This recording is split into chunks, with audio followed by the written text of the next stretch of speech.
Hello! Finally, we are landing the concept of vision. I hope you have had fun as much as I've had during this series.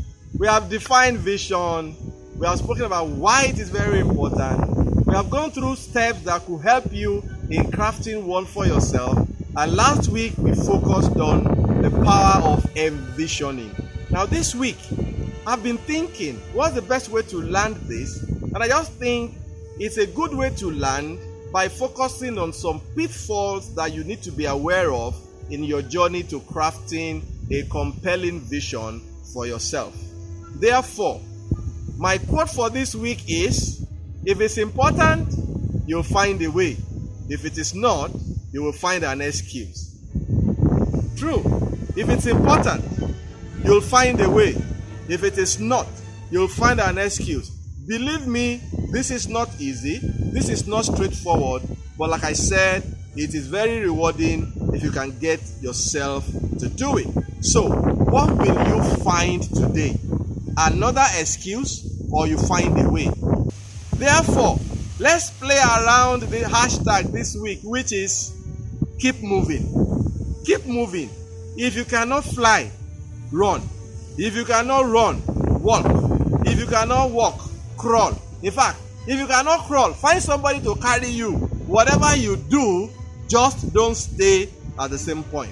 So, this week, let's consider what are the pitfalls that you need to avoid in the process of crafting a life vision for yourself. The most important for me right now, top of mind, is limiting beliefs. Every one of us, we are products of nature and nurture. Everything we are is a result of the places we've been and the things we've gone through. If you have not watched the episode on the mind, the conscious, the subconscious, and the superconscious, you have to watch it. That one explains where you've been and how it can affect where you are. Because some of you are there, you are just wondering, really, is this for me? I don't have any talent, there's nothing special about me, I don't have any gift, I can't do anything very well. But like I said to you, there is something that is very unique about you. If only you are willing to give it an attempt, if only you are willing to give it a try, then you will realize that you have a lot more inside you than you are aware of. So, listen to this. If you think you can, then you are right. If you also think you can't, you are also right. But through this video, I'm saying it to you. Say it to yourself. I can. Believe it. I can. And stand up, do something about it, get rid of those limiting beliefs, and you are on your way to crafting that vision that you really wanted. Second pitfall is fear. Many of you are afraid. What if I now do all this and craft it? What if it does not come to pass? Yes, but have you asked yourself the question, what if it comes to pass? What if it comes to pass? Because you are capable of more than you are even aware of. So, what am I challenging you to do? Ignore your fear. Tell yourself you can.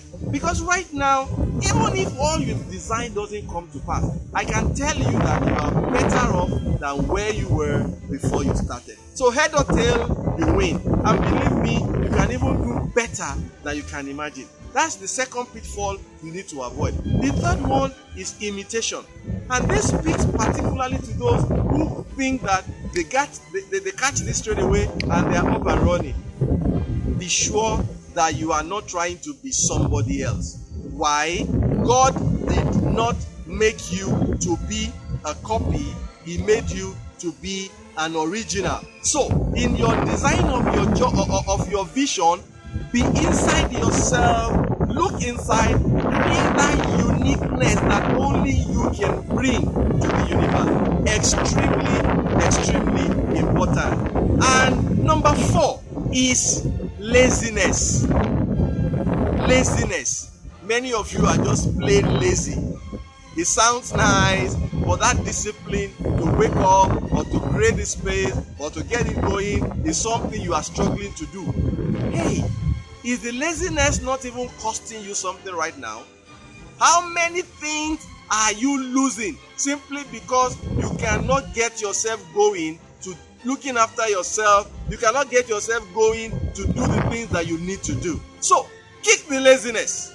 Get up and do something. Like we said, find the space, find the book, write something, find help, talk to somebody, get going with it. Last but not the least is lack of purpose. I am not going to overflow that because there is a series on purpose. Go watch it, and I hope it ignites something inside you that then helps you to come watch this vision series again, join the two together, and that leads us to the next series where we will now be coming down to ground level to focus on the specifics of writing a life plan. How do you go about it? There are different things out there, but there is one I've had the privilege of using for the last 20 years, which I've also had the privilege of coaching people to use, and I'll bring some of them onto the set to share their stories with you so that you are aware that this is not just stories. So this week we have concluded our series on vision. It's been awesome having you here every week, watching, chiming in, sending your feedback, giving us comments, liking us on Facebook, following us on Twitter. We so much appreciate your company. I hope I've been able to add something to your profile today. And next week, let's continue the conversation as we focus on life plan. Thank you very much. I wait to hear from you. T-Mac is my name. It has not changed. And all I'm trying to do is make a little difference. Thank you, and see you next week. Bye.